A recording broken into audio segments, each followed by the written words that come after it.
page that the risk outweighed the reward, right?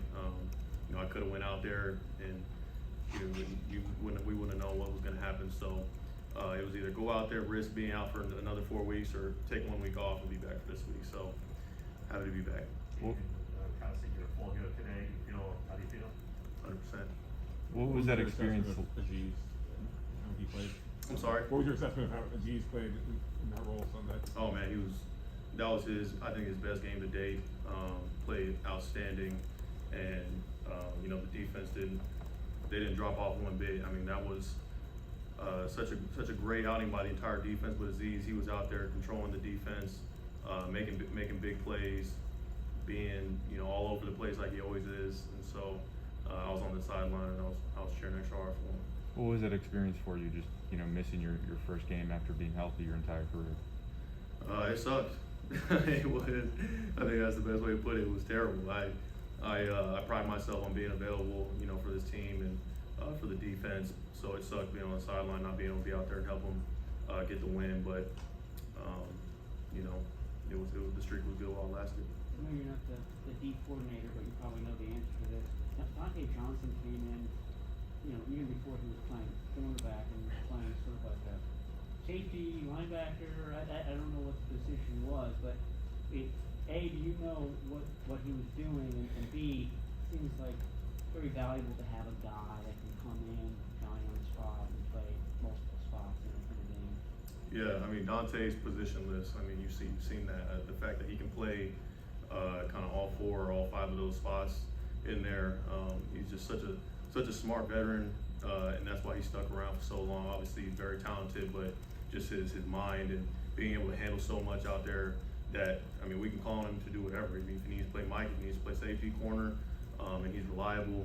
So obviously he's a huge asset for not only our team, but obviously the defense. So there are different guys, non-linebackers, playing linebacker on Sunday, with the defensive backs having to, did Hufanga, for example, look like he was Sam for a few plays? Was that happening in that game?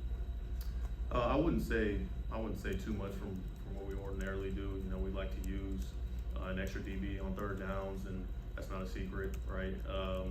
I think having Flan in there playing the wheel the whole game, he did an outstanding job holding his own in there as well. So there was a few times where it was just like having that six DB on the field.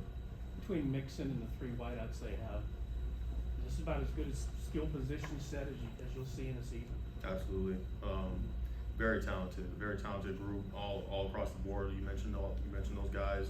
The guy in particular that obviously I got to focus on is Mixon.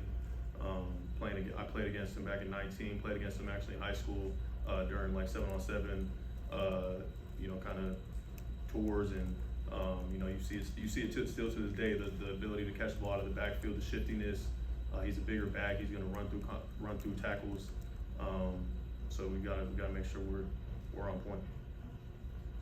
You mentioned the pride you take in your availability. A number of guys this year have come back in aggravated injuries. I'm just curious, as a player, what's the process that you go through in your head in terms of finding that balance of the pride in being available, but also not making something worse and maybe more long-term? I mean, this is the first time I'm dealing with this, so I guess I'm kind of in a learning situation too. And I think the first step was accepting that, guess what, Fred, it doesn't matter how hard you try to be back for this game. Talking about Seattle, it's just not smart. The hamstring is going to takes a certain amount of time for it to actually heal, from an anatomy standpoint. So I think it's just being in great communication with everyone, the trainers, Ben, and the coaching staff, and making sure that when there's a plan set in place, that you're just following the plan. As a captain and a leader of the team, is there anything you can do to make sure a performance like this past Sunday doesn't happen again? Absolutely. It all starts with obviously how we're competing in practice, how we're deliberate in our meetings. It's just about putting that performance behind us and onto the next. I mean, this league is all about getting better, and so as long as we get better from where we were a week ago, I think we'll have a pretty good chance. Fred, Eric Armstead is the team's nominee for Walter Payton Man of the Year. What's he like off the field, and how much inspiration do you and the other players get from the work he does in the community?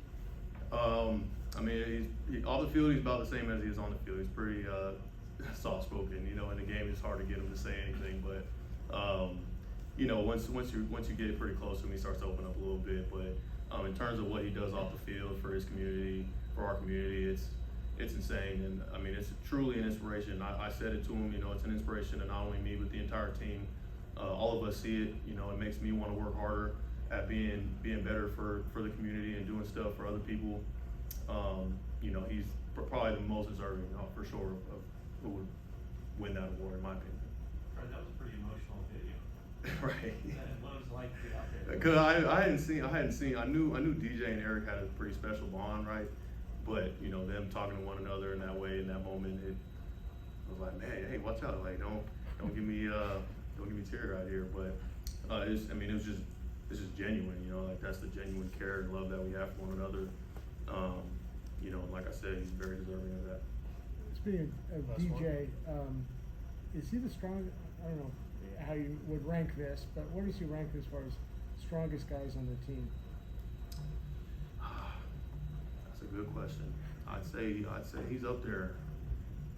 The first couple names that come to mind are Trent Williams, Bosa, DJ's right there with him. I mean, like, in talking about like football strength, I feel like he's number one. You know, we're not talking about benching and squatting and all that stuff, but some of the stuff he does on game day is just insane. And like, it's hard to kind of see when you're in the game and you're playing off of him, but like watching from the sideline this past weekend, that dude is making some money. I'll say that. He's balling. He's balling out of his mind right now, and we need it. We need it big time for his defense, for his team. He's playing insane. He's got to keep it going, keep getting better. So you mean football strength is being able to move another guy around? What's that? By football strength, just like Oh yeah. the ability to move other Yeah, because some people guys around. they can go bench press whatever amount of weight in the weight room, and then you get on the field and you know it doesn't translate. You know he has football strength where he's literally moving grown men and manhandling them. I'll give you an opportunity to act as an agent. Were you surprised that he didn't get the kind of whatever? I'm not involved in any of that. I'm not going to give any clickbait on that one, but he's doing